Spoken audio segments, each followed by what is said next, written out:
So I would like to share some sections from our book Berani Speaking about a topic about how to be proficient or how to master vocabulary.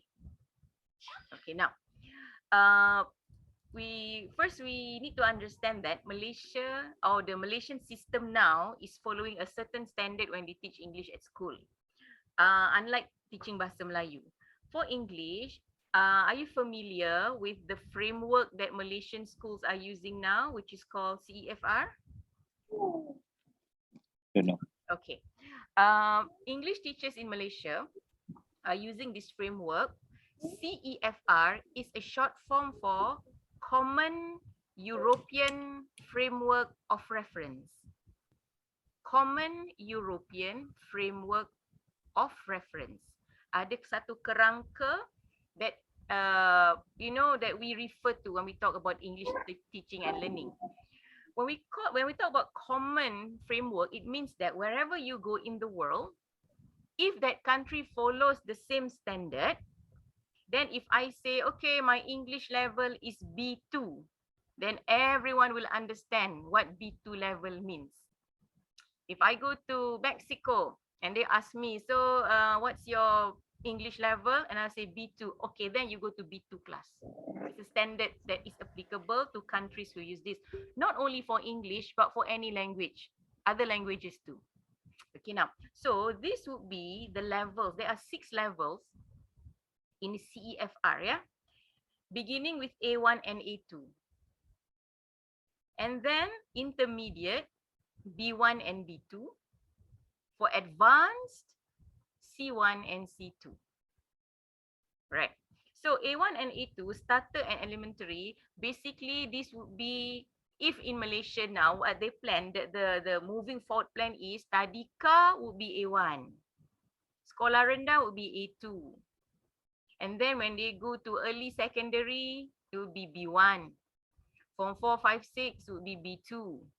When they go to university, by right, it should be C1. And then if they further studies after that, then they should take this level C2. That's the ideal target. Okay. Now, another way of looking at this is when we divide our English proficiency into levels like this, yeah. Number 1, we call it, it's like newbie, amateur. Familiar with amateur, right? Okay, another word, a bigger word would be novice. Okay, level number 1 is novice. We speak English, but we speak word by word. I hungry, how much? It's simple. And then after a few months or few years of exposure to the language, we go to the next level, which is what I said just now. The survival stage. Enough to survive. For example, if you were to go to Turkey or to Japan, you would want to learn basic phrases and basic questions, right? So this is the survival level. Okay, now, the next level, the intermediate, upper intermediate, is what we call, slightly longer, conversationalist. Now, from the name, from the term, what do you think is the skill involved in this third level?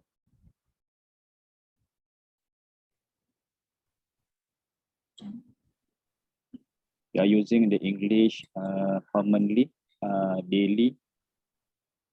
Yes. To do what? With English, what can you do? Converse. Yes, to converse. So not only you can already survive, but if people ask you about your family, yeah, you can have simple conversation. People ask you about your job, or maybe about the weather, about places that you can recommend, simple. Okay, now then, the longer you get the exposure, the more you use the language, you go to the next level. This would be similar to upper intermediate to expert level. We call this level debater. It is not the debate that we understand, like people berbahas ke, not that one. Okay, debater is not only they can have conversation, but they can give their opinions or talk about not only weather, they can talk about economics, politics, other different topics. And then the grammar used will also be different. Kalau orang bahasa Melayu lah, kalau pendatang asing, warga asing datang, I think at most they will be until this level. Right? Have you ever spoken to foreign workers in Malaysia? Yes. Boleh borak kan? Uh-uh. Kakak itu kan dia boleh cerita-cerita kan di atas meja rumput, we can have interview. I mean, it's a good conversation.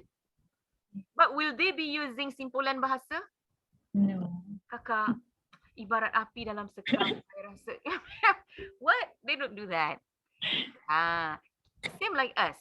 We have conversation. The moment we can start to include simpulan bahasa, peribahasa, even penjodoh bilangan, and even structure ayat pun berubah. Instead of straightforward, I do that, I do this. Okay, on a cold Monday night, I tend to ada some puitis-puitis sikit tu, then this is the level debate. Okay, now the last level. The last level is for us, remember who are we? We are not native speaker. So the highest level we can go is called near native. Can we be a native speaker? We cannot. Right? And we don't have to. Okay, near native speaker. However, there is some research that says if you have a child and the child has been exposed to the language before age 5,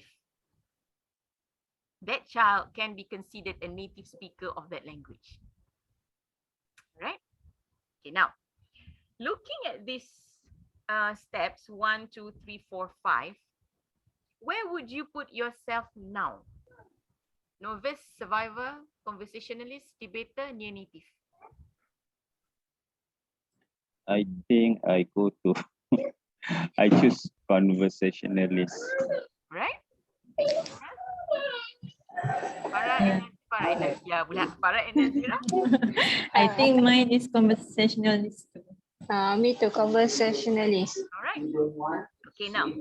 It's very important to know where we are or to have some kind of, an overview. I think I'm here.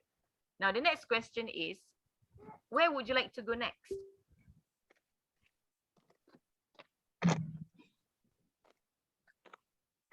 Or go down? I want to be survivor lah. Reverse.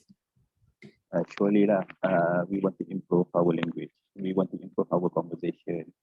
So we would like to go to the debater level and perhaps inshallah near native. You're right. So it's very important when we understand the milestones. Kan kalau Khalifah method, you have the, what do you call? Shaping process. Yes, the shaping process. It has to be step by step. Sometimes people have huge and high expectation. The person is at novice level, but expect himself to be able to be a debater. So what happens? Frustration.